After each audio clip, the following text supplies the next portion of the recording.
صدقت يا رب العالمين.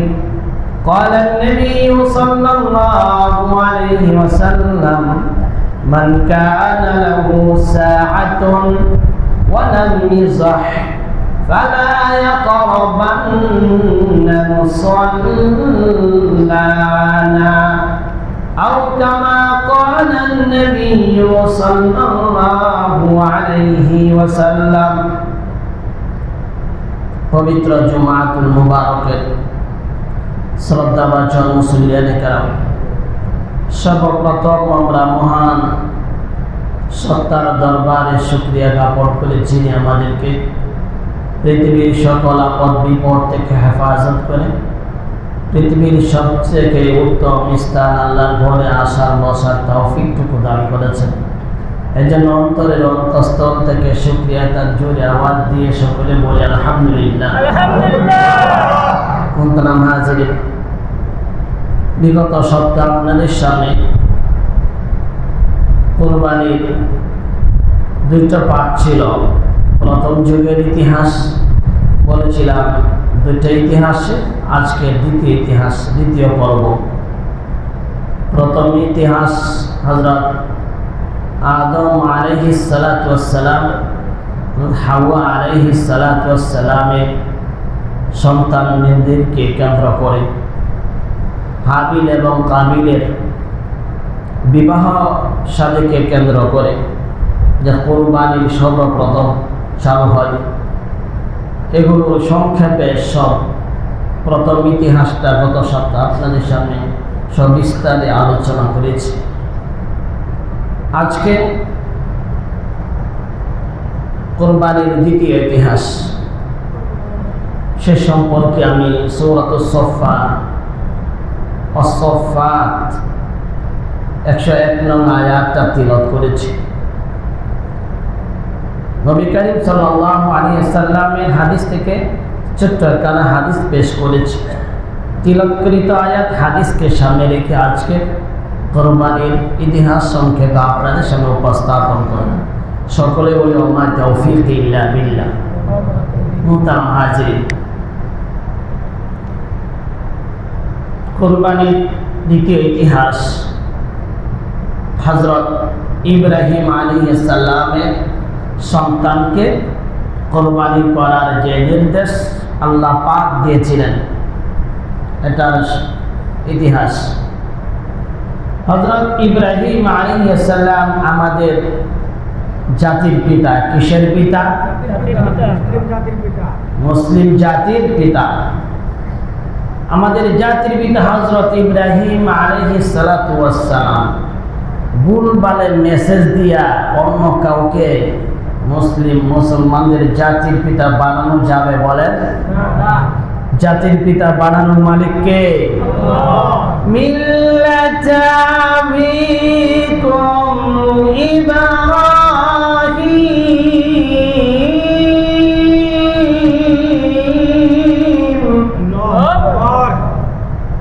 জাতির পিতার ঘোষণা কে করে দিয়েছেন? আপনি আমি চেষ্টা করলে হবে? একজন মানুষকে আমাদের নবীজির একটা উপাধি লকব আছে, এটা হচ্ছে হাবিবুল্লাহ, আল্লাহর বন্ধু। হযরত ইব্রাহিম আলাইহিস সালামের একটা উপাধি আছে, লকব খলিলুল্লাহ। নাম কি? খলিলুল্লাহ তো প্রিয় বন্ধু, হাবিবুল্লাহ প্রিয় বন্ধু। পার্থক্য হচ্ছে খলিল হাবিবের পার্থক্য হচ্ছে খলিলুল্লাহ অন্তরঙ্গ বন্ধু, খলিলুল্লাহ কি মানে এটা এমন বন্ধু যে বন্ধুর ডাইরেক্ট কোনো বন্ধু না, কঠিন থেকে কঠিনতম পরীক্ষায় উত্তীর্ণ হয়ে যাকে বন্ধু বানানো হয় সেই বন্ধুটা বা সেই কাজটা হয় অন্তরঙ্গ বন্ধু। ঠিক কিনা বলেন? ইব্রাহিম আলাইহিস সালামকে ঠিক কাজটা ওনার সাথে আল্লাহ একই ব্যবহার করেছেন। তিনটা পরীক্ষা নিয়েছেন, পৃথিবীর শ্রেষ্ঠতম পরীক্ষা। পৃথিবীর অন্য কোনো নবীদের থেকে এত কঠিন থেকে কঠিন পরীক্ষা আর কোনো নবী সম্মুখীন হয় নাই। হয়েছে কষ্ট, এত তিনটা পরীক্ষা কার হয় নাই এত কঠিন। আপনারা ইতিহাস জানেন, শুধু ইতিহাসের শুধু সার সংক্ষেপে সব ইতিহাস একটু একটু বলবো। একটি তো ছিল নমরুদের সাথে, কিসের সাথে? মূর্তি পূজা নিয়ে প্রথম পরীক্ষা। সে মূর্তি পূজা করবে, ইব্রাহিম কন্যা আইফকান আলিহাতান দুনাল্লাহি তুরিদুন ফামা যান্নুকুম বিরাব্বিল আলামিন ফানাযারা নাযরাতান ফিন নুজুম ফাকালা ইন্নী সাকিম فتولوا عنه مدبرين فراغ إلى آليتهم فقال لا تأكلوا ما لكم لا تنطقون। মূর্তি পূজা করে ইব্রাহিম আলাইহিস সালাম খাবার দেয়, সামনে খায় না। মা লাকুম লা তানতিকুন, কেন খাও না? ইব্রাহিম মূর্তি সব ভেঙে ফেললেন। আসছে সবাই লম্বা ইতিহাস বুঝার জন্য। কে কাজ করতে পারে? বলে আজরের ছেলে ইব্রাহিম ছাড়া এত বড় সাহস আর কারো নাই। আজরের ছেলে ইব্রাহিম এই কাজ করছে, যে আমি এই কাজ করছি। মূর্তি ভেঙে মূর্তির বড় মূর্তির কাঁধে কোরাল তুলে রাখছে। বলে আমি ভাঙছি, ওরে জিজ্ঞাসা করো কে ভাঙছে। বলে মূর্তি কি কথা বলতে পারে? ও কিভাবে কথা বলবে? ও তো বলতে পারবে না। তাহলে ইব্রাহিম আলাইহিস সালাম বলেন, শোনো, ও যদি কথাই নাই বলতে পারে তাহলে কেন ওকে তোমরা পূজা করো? আমাকে বুঝাও, আমাকে কি করো? মালাকুম লা তানতিকুন, যে কথা বলতে পারে না, যার কোনো পাওয়ার নাই, যার কোনো ক্ষমতা নাই, নিজের শরীরের দেহের রক্ষী সে হতে পারে না, আবার নিজের ক্ষমতা নাই নিজেকে সেভ করার মতন, এমন লোককে পূজা করা। তোমাদের মতন পাগল পৃথিবীতে আর কেউ নাই। শোনো, তোমরা পাগলামি করে মূর্তি পূজা করতে পারো, আমি ইব্রাহিম কিয়ামত পর্যন্ত তোমাদের মূর্তির পূজা করব না। শত্রুতা মিল লাগে গেছে নমরুদের সাথে। নমরুদকে বর্তমান প্রেসিডেন্ট আমেরিকা, রাশিয়ার এমন ছিল, হাজার কোটি গুণ ক্ষমতা, সুপার পাওয়ার ছিল, অর্ধ পৃথিবীর শাসককে, যার ইশারা ইঙ্গিতে পুরা রাষ্ট্র, পুরা পৃথিবী কাঁপত। নমরুদ ছিল এমন একজন প্রেসিডেন্ট। সাধারণ একজন মোল্লা ওপেন ঘোষণা দেয়া দিচ্ছে, যেমন আমাদের আপনাদের সন্তানের আলেম ওলামারা দেশের বিরুদ্ধে কোনো ষড়যন্ত্র হলে, ইসলাম বিদ্বেষী কোনো কাজ হলে তাদের পায়ের নিচে মাটি নাই। তারা যে হুঙ্কারগুলো দেয়, একে কি তাদের শক্তিতে দেয় না কার শক্তিতে দেয়? কার শক্তিতে দেয়? ইব্রাহিম আলাইহিস সালাম নমরুদের সামনে ঘোষণা দেওয়া, ব্যক্তিগত পাওয়ার না, সুপার পাওয়ার কে? অলমাইটি আল্লাহ। কুলিল্লাহুম্মা মালিকাল মুলকি তুতিল মুলকা মান তাশা।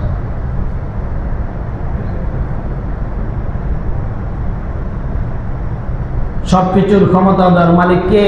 আল্লাহ। ইব্রাহিম আলাইহিস সালাম এই জবাব দিয়েছে। নমরুদে কয়, এরা সায়েস্তা করব। কি করব? সাইজ করব। নমরুদ চেটিয়াল ময়দানে বিশাল এক স্তূপ, আগুনের বিশাল পাওয়ারি একটা আগুন, পৃথিবীর যত তাপ, রাষ্ট্রযন্ত্র, আগুনকে উত্তপ্ত করতে যা কিছু প্রয়োজন সবকিছু সংগ্রহ করছে। করার পরে এখন ইব্রাহিম আলাইহিস সালামকে আগুনে নিক্ষেপ করবে। সবকিছু ওপেন। তাফসীরের কিতাবে লেখেন, আগুন আল্লাহ আমি কইতে সুবহানাল্লাহ নাউজুবিল্লাহ কোন না, ওয়াজে মনোযোগ নাই, ওয়াজে কি নাই, মনোযোগ নাই, বাঙালি আবেগে বুদ্ধি দিয়া চলে না। আবার বলেন নাউজুবিল্লাহ। আমি কিছু উল্টা পাল্টা কইব, আপনারা আবার সব রিয়াজ করেন না। এটা আরেক সমস্যা। আমরা যে যে হুজুরে ভালোবাসে, হুজুরে অন্যায় করে এর ভালোবাসে কেন? ইমাম সাহেবকে ভালোবাসি, আমাকে ভালোবাসেন কেন? আমার ভিতরে সুন্নাহ আছে, কোরআন আছে। যদি আমি সুন্নাহ কোরআন না মানে আমাকে ভালোবাসার কোনো প্রয়োজন নাই, এটাই নেও। বাঙালি জাতি সমস্যা হলো পীররে ভালোবাসে, এ পীরে হাজার কূটনৈতিক করতেছে, হাজারো নিজের স্বার্থের জন্য কাজ, এরই ভালোবাসে। ভুল বললাম, দিল বাংলার সমস্যা। এই জন্যই ইব্রাহিম আলাইহিস সালামকে প্রথম পরীক্ষায় এখন আগুনে ফেলাইছে। আগুনটা কি নরমাল না খুব কঠিন আগুন? সবাই বলে নরমাল আগুন না কঠিন আগুন? যখন ইব্রাহিম আলাইহিস সালাম আগুনে নিক্ষেপিত হয়, হাজার ফেরেশতা, অনেক প্রাণী তাফসীরের কিতাবে লেখেন, বারবার কয় ইব্রাহিম তুমি বলো তোমাকে আগুন থেকে হেফাজত। ইব্রাহিম বলেন শোনো ফেরেশতাগণ, প্রাণীগণ শোনো, যে ইব্রাহিম নমরুদ আমাকে আগুনে ফালানোর পরে, নিক্ষেপণ করার পরে আমি আগুনের মালিক না, আগুনকে ঠান্ডার মালিক কে? ও ফেরেশতা, তোমার আমাকে বাঁচাইতে হবে না, আমাকে বাঁচানোর জন্য আমার আল্লাহ যথেষ্ট। ফেরেশতা প্রাণী সব চলে গেছে, ব্যঙ্গে লাফাইতেছে। আমি একটু প্রস্তাব করে আগুনটা নিবাই। ও ভাই, তাফসীরের কিতাবে লেখেন, ব্যঙ্গে বলে আমি তো হাসরের ময়দানে বলতে পারবো একজন নবীকে বাঁচানোর জন্য চেষ্টা করি, জানি আমার এই প্রস্তাবে কিছু হবে না। ঈমান ইব্রাহিম আলাইহিস সালাম আগুনে তাকে নিক্ষেপ করার পর, আগুনের কোনো পাওয়ার আছে বলেন? সমস্ত রাষ্ট্রযন্ত্র ব্যবহার করেও ক্ষমতায় তাকাও আল্লাহ না রাখলে থাকতে পারে বলেন? সমস্ত রাষ্ট্র শক্তি ব্যবহার করে ক্ষমতায় থাকতে পারে নাই। সমস্ত রাষ্ট্র যন্ত্র ব্যবহার করে আগুনকে উত্তপ্তময় অগ্নিশিখা লেলিহান করে তোলার পরেও আগুনে যখন নিক্ষেপ করার পরে হযরত ইব্রাহিম আলাইহিস সালাম আল্লাহ ফেরেশতা ডাক দিয়ে বলেন কুল্লা ইয়া নারু কুনি বারদান ওয়া সালামান আলা ইব্রাহিম। সুবহানাল্লাহ বলেন। আল্লাহ বলেন আরফান ফেরেশতা জলদি করে যা নমরুদের আগুনকে বারুদ দাও ওয়া সালামা, আরামদায়ক ঠান্ডা করে দাও। বারুদাও ওয়া সালামান মানে এমন ঠান্ডা হইও না যে ঠান্ডা আমার খলিলুল্লাহ ইব্রাহিমের কষ্ট হবে। সালামা মানে শান্তির ঠান্ডা, মানে এসি বেশিও না কমও না, যে এসির ঠান্ডা আমার ইব্রাহিমের শান্তিদায়ক হয়। কুল্লা ইয়া নারু কুনি বারদান ওয়া সালামান আলা ইব্রাহিম। আয়াত নাযিল হয়েছে। জান্নাতি পোশাক পরিধান করে ইব্রাহিমকে হেফাজত করে কে? আল্লাহ। এজন্যই প্রতিবাদ করবেন, হেফাজতের মালিক কে? আল্লাহ। ইব্রাহিম নবীদের ঘটনা থেকে, ইতিহাস থেকে আমাদের শিক্ষা নিয়ে বিষয়, কোন জায়গায় অন্যায় হলে সমস্ত শক্তি দিয়ে প্রতিবাদ করার চেষ্টা করবেন। আপনি যদি সাময়িক ক্ষতিগ্রস্ত হন, কিন্তু ক্ষতির পিছনে মহান রব আপনাকে উত্তম বৌদলত প্রতিদান দান করবে। না হয় প্রতিবাদ যদি না করেন, আপনার ক্ষমতা ছিল পুরা এই মহল্লাটা ক্ষতিগ্রস্ত হয়ে যাবে। 13 সালে হেফাজত ইসলাম ডাক দিয়েছিল মহাসমাবেশের জাতিকে রক্ষা করার জন্য। তৎকালীন মরহুম দেশনেত্রী বেগম মারা গিয়েছেন, উনি বলেছিলেন সকল নেতা কর্মীকে পাশে থাকার জন্য, থাকে নাই, যার কারণে আরো কত 24 সাল পর্যন্ত নির্যাতনের স্টিম রুলার জাতির উপর চালিয়েছে বিগত সরকার, ঠিক কিনা বলেন?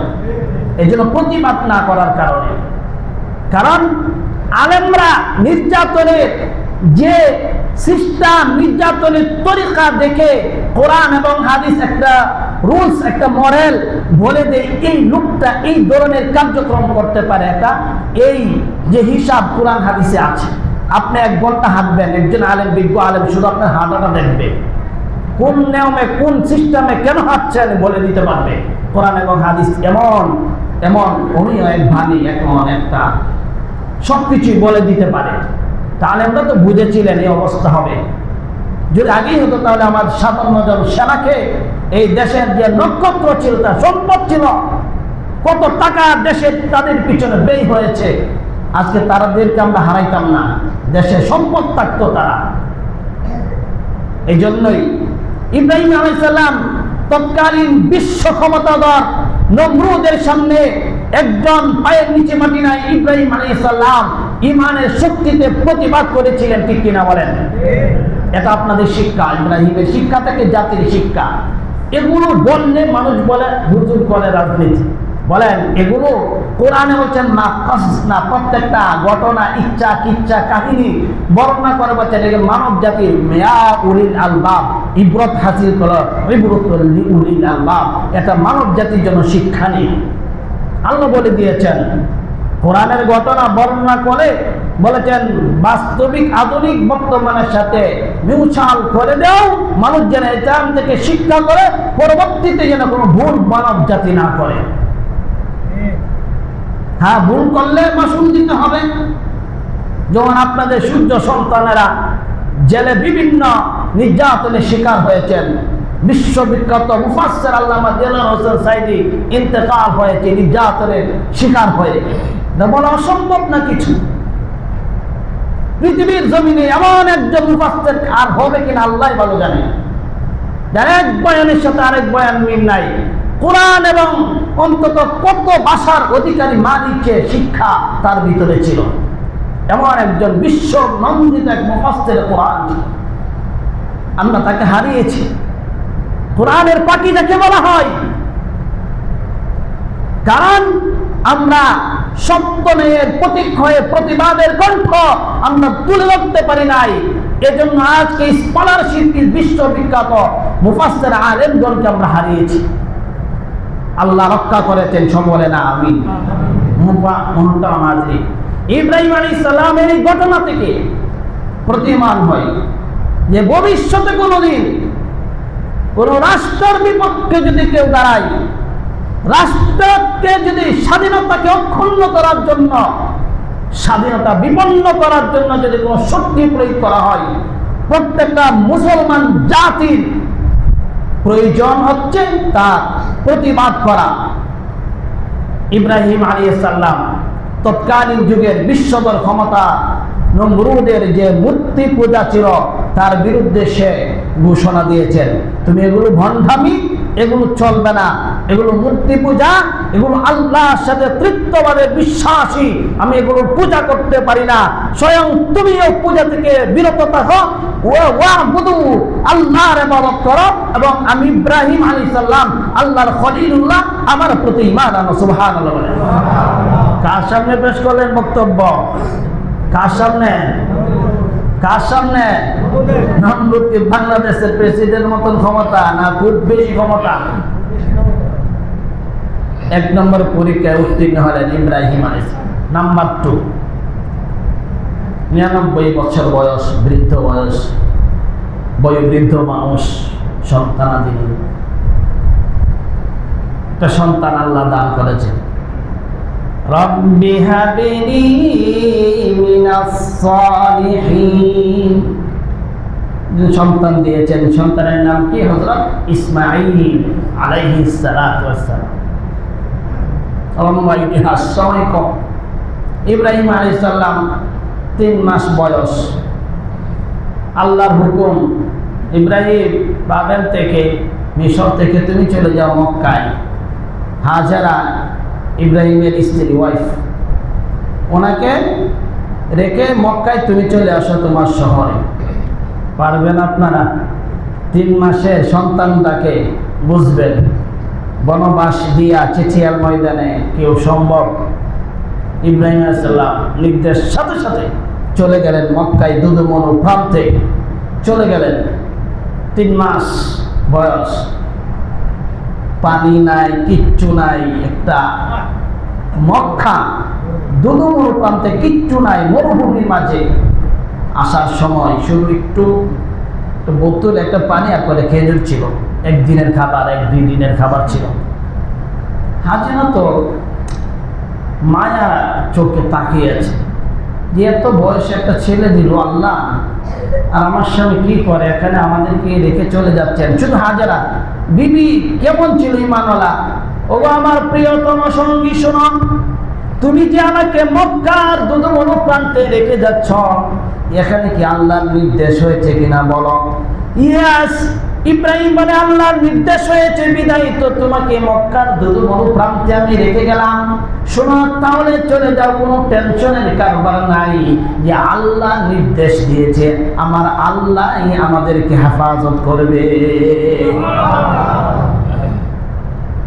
চলে গেলেন। হঠাৎ করে হযরত হাজরা আলাইহিস সালাতু ওয়াস সালামের ইসমাইলের পানির পিপাসা, একদিনের খাবার সবগুলো শেষ হয়ে যায়, খাবারের কোনো ব্যবস্থা নাই। হাজরা আলাইহিস সালাম জমজমের পানি কিভাবে হয়, চতুর্দিকে মক্কা ঘোরাফেরা করতে, একবার সাইয়া বারে দিকে যাই, সেদিকে যাই, পাগলের মতন ঘুরতেছে, একটু এক ডুব পানির জন্য, একটু পানির জন্য পাগলের মতন ঘুরে, পানির ব্যবস্থা হয় না। হঠাৎ করে মাটির নিচ থেকে আল্লাহ পাক কুদরতি পানির ব্যবস্থা করলেন। আর একটু আস্তে কোন সুবহানাল্লাহ।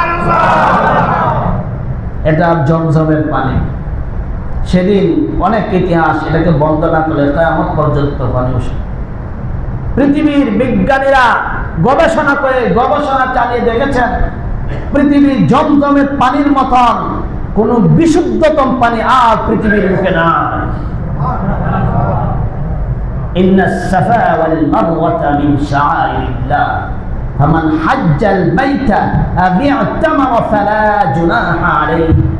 হাজিরা এখানে সাই মারওয়া করে ওয়াজিব হয়েছে। ইব্রাহিম আলাইহিস সালাম দেখেন কি ইতিহাস, চলে আসলেন 13 বছর পরে, কিতাবের মধ্যে লেখেন 13 বছর পরে আবার মক্কায় গেলেন। গিয়া 3 বছরের সন্তানটা 3 মাসে, 13 বছর পরে তাগরা জুয়ান, ফালাম্মা বালাগ মাহু সাইয়া, মানে সবেমাত্র যৌবনে পদার্পণ করেছে। সাইয়া 12-14 বছর, যৌবনে একটা পাড়া দেওয়ার সময়। সাইয়া শব্দ বালাগ মাহু সাইয়া, মানে যৌবনে পদার্পণ করা। লাম্মা বালাগা মাহু সাইয়া ক্বালা ইয়া বুনাই, গিয়া দেখে এটা ছেলে খুব সুন্দর চেহারা, চাকচিক্যময়। বলে মাসমুক, তোমার নাম কি? আনা ইসমাঈল ইব্রাহিম ইবনে খলিলুল্লাহ। সুবহানাল্লাহ বলে, আনা ইসমাঈল ইব্রাহিম ইবনে খলিলুল্লাহ। মাতা কেমন ছিলেন? খলিল, ইব্রাহিম খলিলুল্লাহ, নামটা কি সুন্দর করে। তৎকালীন স্কুল কলেজ কিছু ছিল না, শিক্ষা কিভাবে দিয়েছেন? বলেন আমি ইব্রাহিম ইবনে খলিলুল্লাহ, ছেলে আমি ইসমাঈল আলাইহিস সালাম। সুবহানাল্লাহ। ইয়া আবি মাসমুকা ইয়া আবি, আনা ইসমাঈল, আনা ইব্রাহিম আলাইহিস সালাম আবুক, আমি ইব্রাহিম তোমার পিতা। সুবহানাল্লাহ বলেন। এতদিন পরে 3 মাসের সন্তানটাকে রেখে 13 বছর পরে গেলেন। 1-2 দিন কি বুকের সাথে জড়াইয়া ভালোবাসা দিতে মন চায় না বলেন? এই দিকটা কিন্তু আরেক লম্বা ইতিহাস। স্বপ্নে দেখে গেছে যে 3 বার জবাই করার জন্য, উট জবাই করার জন্য। কিন্তু ইব্রাহিম আলাইহিস সালাম নবীগণের স্বপ্ন সত্য ওহী হয়ে থাকে। এদিক থেকে আছে তো আসলে কুরবানি দেওয়ার জন্য গিয়া কোনো কথা নাই। পরিচয় হওয়ার সাথে সাথেই দেখেন ঈমান কাকে বলে আর আমরা কি পর্যায়ে আছি, ঈমানের তাকাজা, ঈমানের চাহিদাটা কি। 13 বছরের ছেলে, আপনার যুগে যারা মুরব্বী আছেন 13 বছর তো কিছুই না।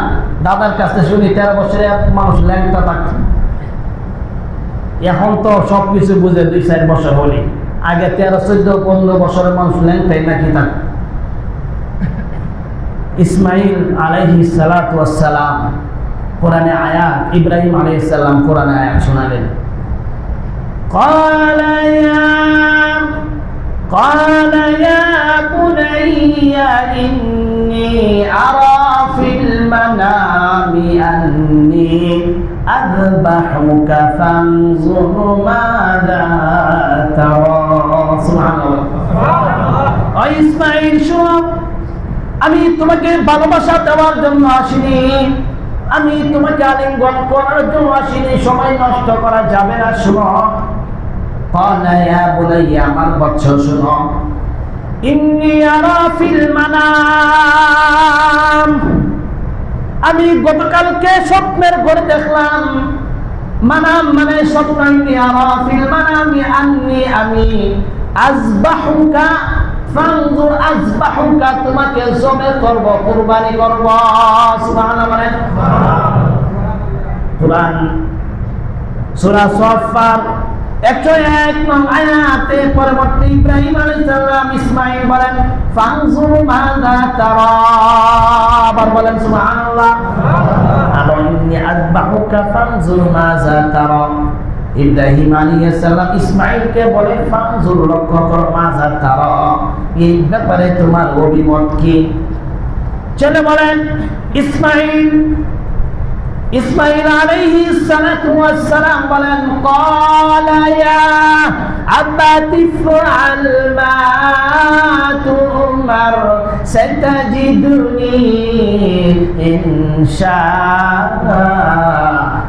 ইনশাআল্লাহু মিনাস সাবিরিন। সুবহানাল্লাহ।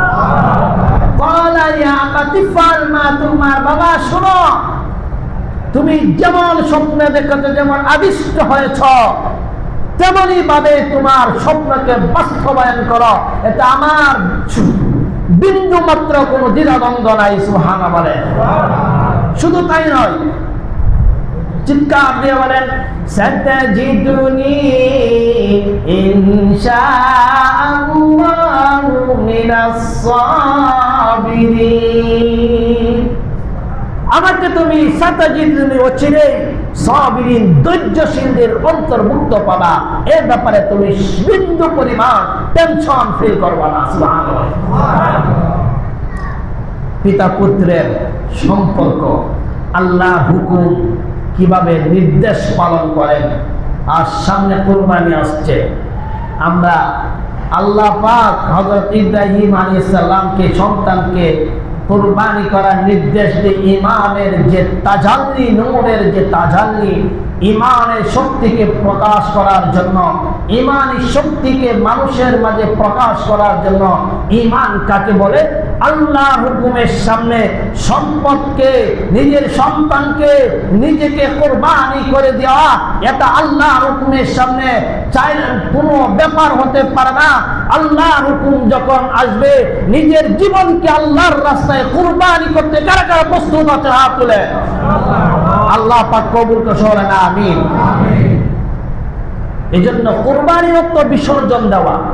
এই কুরবানির ইতিহাস, ইব্রাহিম এবং ইসমাঈল আলাইহিস সালামের ইতিহাস আমাদেরকে হাজারো কিছু শিক্ষা দেয়, হাজারো কিছু অর্জন করার তৌফিক দান করেন আল্লাহ এই কুরবানির শিক্ষার মাধ্যমে। হ্যাঁ, এখন ঘটনা শুনলেন, নিজের জীবন দেওয়ার জন্য সবাই প্রস্তুত হয়ে গেলেন, কিন্তু যখন সামনে আসরের নামাজের সময় আসবে, মসজিদ আজান দিবে, জীবন দিতে হবে না, এটা তো দেখলাম। কারা কারা আসরের নামাজে আসবেন না? হাত তুলেন। জীবন দেওয়ার নাম কি? কুরবানি। শুধু কুরবানির সময় কুরবানি করা কি কুরবানি? এটা দ্বারা ইতিহাস প্রতীয়মান হয়, শিক্ষা দেয়। আসলে আজান করবে, ঘুমকে হারাম করে, মোবাইলকে ত্যাগ করে, সমস্ত কিছু পরিহার করে আল্লাহর মুয়াজ্জিনের আজানের ধ্বনি প্রতিধ্বনিত যখন হবে, সব কিছু মাইনাস করে কর্মক্ষেত্রকে মাইনাস করে 15 মিনিট 20 মিনিটের জন্য সময় কুরবানি করে মসজিদে আসবো, এটার নামেই হচ্ছে প্রকৃত কুরবানি। ঠিক কিনা বলেন? শুধু কুরবানি করলেন, এটার নাম কুরবানি? জীবন দিয়ে দিলেন কুরবানি? মানব দেহ, মানব জাতি যখন জন্মগ্রহণ করেছে, মৃত্যু পর্যন্ত ইব্রাহিম আলাইহিস সালামের কুরবানি থেকে আল্লাহ পরীক্ষা নিয়ে আমাদেরকে শিক্ষা দিয়েছেন। কিয়ামত পর্যন্ত তোমার প্রত্যেকটা সেকেন্ড, প্রত্যেকটা মিনিট তোমার কুরবানি, কুরবানি, কুরবানি। প্রত্যেকটা সেকেন্ড আপনার কুরবানি, প্রত্যেকটা মিনিট কুরবানি, প্রত্যেকটা দিন কুরবানি, প্রত্যেকটা সপ্তাহ কুরবানি, প্রত্যেকটা মাস কুরবানি, প্রত্যেকটা বছর কুরবানি। টোটাল হায়াতটাই একটা কুরবানি, কুরবানি। ঠিক কিনা বলেন? তো আমরা তো কুরবানির সময় পশু জবাই করে শেষ করে দিলাম। নো, কুরবানি অনেক ইতিহাস। কুরবানি মানে কি? ত্যাগ করা, তিতিক্ষা করা। কুরবানি শুধু এক অর্থে আমরা ব্যবহার করি। কি অর্থ? কুরবানি আসলো ঈদুল আজহার 10 তারিখে একটা পশু জবাই করে দিলাম, আর একটা জিন্দা কবরস্থান ঘরে রাখলাম। রাখার পরে আমরা কুরবানি গোশত রাখলাম। জিন্দা কবরস্থান ঘরে চিনেননি আপনারা? কি জিন্দা কবর? এখানে আমি জিন্দা কবর কই, এটা কি কই? আমার বাড়িতে কুরবানি দেই, এমতে কই না নামাজ পড়ে চলে যায়। আমার এক চাচা হুজুর আওয়ার আগে তাড়াতাড়ি দিলা, কারণ আমি গেলে কি করি, সমস্ত ভালো মন্দ বস্তু একসাথে করে 3 ভাগের 1 ভাগ ভাগ করি। কিন্তু অনেক মানুষ, এটা বড় একটা ইতিহাস। কুরবানি তো যারা দেয় এরা মূলত মাসে 1-2 কেজি গরু বস্তু কিনে খাওয়ার ক্ষমতা আছে। কি বলেন আপনার? আছে না? এই দিন মানুষ বাড়ি বাড়ি হাঁটে, ঘরে ঘরে হাঁটে, অত ক্ষমতা নাই বিদায় হাঁটে। ঠিক কিনা বলে? একটা রান হাড্ডি মাটি কত মিক্স করে এটা দিয়ে একটা ছোট ছোট বাগা বন্টন করে। এর চেয়ে বড় নিমুখ হারামি, আল্লাহর সাথে দুশ্মনী, আদাওয়াতে কি হতে পারে বলেন? যদিও কাজটা সুন্নত, কিছু সুন্নত আছে, অনেক গুরুত্বপূর্ণ বিষয়। প্রায় এই জিন্দা কবরকে মাটি দিতে হবে। এই কুরবানি 100 থেকে 95% মানুষের কুরবানি হয় না। একই তো যে ও বাসার মধ্যে 2 লাখ টাকা কুরবানি কিনছে, আমি কোন টাকাতে কিনলে এটা তো কেমন কেমন লাগে, তো লোক দেখাই না কুরবানি। আর একই তো কুরবানি দেওয়ার পরে, কুরবানি দেওয়ার এ দেখবেন আর 10-15 দিন পরে ফ্রিজ খালি করে কিনা? এর কি মুসলমানদের কালচার হতে পারে বলেন? যে আল্লাহ ঈদের দিন ওপেন করে দিয়েছেন সকলকে বুক খাওয়ার জন্য, বক্ষণ করার জন্য, আর তুমি কেন একটা ছিয়াল ভাবে তোমাকে আল্লাহ ক্ষমতা দিয়েছেন। ধন সম্পদের মালিককে আল্লাহ। 2 বছর পরে তুমি যে থালি নিয়ে তোমার করে ঘুরতেছে, তুমি তাকে 2টা হাড্ডি 2টা গোস্তের টুকরা দিয়ে বিদায় করলা, আল্লাহ কিন্তু তোমার 3 বছর পরে এই রাস্তায় নামায়। মনে রাখবা, এমন আছে না 5 বছর পরে ছিল রাস্তায়, এখন বিল্ডিং ছিল রাস্তায় আসছে, এমন আছে না? আরে ভাই, 5 আগস্টের পরে অনেক নেতা 500-1000 টাকা ফোন করে তাদের পরিচিত বন্ধুদের কাছ থেকে নিয়ে যায় পকেট খরচার জন্য, খাবারের জন্য, আছে না এমন? অথচ এই নেতারা টাকা তুলে কুরবানি করে মানুষকে বিলীন করতো, আর ছবি তুলে ছাড়তো ফেসবুকে, কুরবানি গরু বেচতে বিলীন করে। আছে না এমন? তাহলে বেশি দিন লাগে না। কুরবানি কোরআন হাদিসের ইতিহাস করলে তো বেশি দেরি নাই, চোখের সামনে বাস্তবতা নিয়ে চিন্তা করবেন, ভাববেন, তাহলে সব কিছু সমাধান হয়ে যাবে। এই জন্যই আজকে আমরা যে আলোচনা করেছি, এই আলোচনাটা হলো কুরবানির 2টা ইতিহাস, হাবিল এবং কাবিলের ইতিহাস। গত সপ্তাহ ছিল, এই সপ্তাহ ইসমাইল ইব্রাহিম আলাইহিস সালামের সংক্ষেপে ইতিহাসটা বর্ণনা করেছি। আর এখান থেকে আমরা বুঝতে পারলাম যে কুরবানি এটা আমার শুধু কুরবানির শোনা, কুরবানি দেওয়াটা, কুরবানি দিয়ে আমি থেমে গেলাম না, মানব জাতির প্রত্যেকটা দিন, প্রত্যেকটা সেকেন্ড কুরবানি। এই জন্য খুব খেয়াল করবেন। আজ থেকে আমার জোহরের আজান হয়েছে, নামাজে আসছি, আসর মাগরিব এর সময় নামাজ পড়াটা, আল্লাহর রাস্তায় সময় দেওয়াটা 10-15 মিনিট একটা কুরবানি। এখান থেকে আমরা আজকের ইতিহাস শিক্ষা গ্রহণ করলাম যে নামাজের সময় নামাজে আসাটাও একটা কুরবানি, এটাও একটা কি কুরবানি। যে কোনো কাজে আল্লাহর যে কোনো ডাকে যে কোনো সময় সাড়া দিয়ে আল্লাহর হুকুমকে বাস্তবায়ন করা, নামাজকে প্রতিষ্ঠা করা, জমাইকে বিসর্জন দেওয়া, আল্লাহর জমিনে আল্লাহর দ্বীনকে কায়েম করা, লাঠি হাতে লাগলে লাঠি নেওয়া, যদি অস্ত্র নিতে হয় অস্ত্র নেওয়া, বাতিলের মোকাবেলা করা, যদি কাফেরদের বিরুদ্ধে যুদ্ধ করতে হয় যুদ্ধ করা, নারায়ে তাকবীর স্লোগান দিতে হলে স্লোগান দিয়ে আমার স্বাধীনতাকে রক্ষা করা, এটাও একটা কুরবানি, ঠিক কিনা বলেন? শুধু পশুকে জবাই করার নাম কুরবানি না। আল্লাহ পাক আমাদেরকে সকলকে কুরবানির ইতিহাস থেকে প্রত্যেক কাজে কুরবানি করার তৌফিক দান করেন। সবাই বলেন আমিন। মুহতারাম হাজিরিন, আজকে আপনাদের কাছে একটা আবদার হচ্ছে, আমাদের সদস্য ভাইরা এখানে আছেন, আমাদের যে এখানে প্রতিদিন একটা দোয়া পড়বেন। এই দোয়াটা পড়ে সকালে 100 বার, বিকালে 100 বার। কুরবানি কিন্তু মারাত্মক একটা সওয়াবের কাজ। কুরবানির পশুর গায়ে যতগুলো লোম আছে, আল্লাহ বলেন যে কুরবানি করে এই লোমের সমপরিমাণ সব আমি তার আমলনামায় দান করব। তে 1-2টা পশুর লোম না, অনেক হাজার হাজার লোম হবে। এই জন্যই তা চাক্ষুষ প্রমাণ একটা আমল কুরবানি করা, তা মারাত্মক ইবাদত।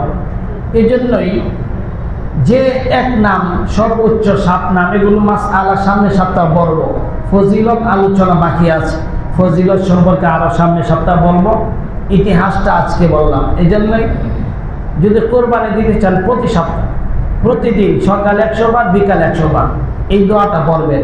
বলেন হাসবুনাল্লাহ ওয়া নি'মাল ওয়াকিল, নি'মাল মাওলা ওয়া নি'মান নাসির। যে কোনো কাজ আপনি করবেন, ইচ্ছা করছেন কিন্তু আপনি সাধ্যের বাহিরে, এটা পড়বেন মনে হবে হাসবুনাল্লাহ, আমার জন্য আল্লাহ যথেষ্ট, ওয়া নি'মাল ওয়াকিল, তিনি কর্ম বিধায়ক, নি'মাল মাওলা ওয়া নি'মান নাসির, উত্তম সাহায্যকারী, তিনি আমার প্রভু। এই অর্থটা পড়বেন, আল্লাহ তুমি আমার এই কাজটা সহজ করে দাও, তুমি আমার এই কাজটা করে দাও, এভাবে করে দাও। মনে মনে পড়বেন আর ভাববেন, দেখবেন।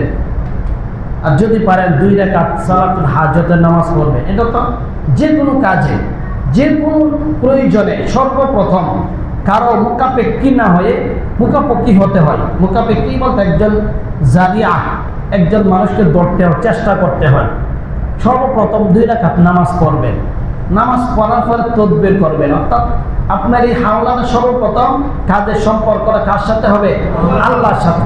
তখন কানেকশনটা আল্লাহর সাথে তৈরি করিয়া পরে আপনি মাঠে কাজ করবেন, তখন আল্লাহ ফেরেশতা দিয়ে তাকে হেফাজত করবে। ফেরেশতা দিয়ে কি করবে? হেফাজত। ইব্রাহিম আলাইহিস সালাম, ফেরেশতা আসছে, কত প্রাণী আসছে বাঁচানোর জন্য, কারো সাহায্য নিছে। তিনি বললেন যে আল্লাহ আমাকে সৃষ্টি করছে, আল্লাহ তো জীবিত আছে এখন, আল্লাহ তো আমাকে দেখে না, নমরুদে আমাকে আগুনে নিক্ষেপ করবে, তা আল্লাহ আমাকে হেফাজত করবে। কে হেফাজত করবে?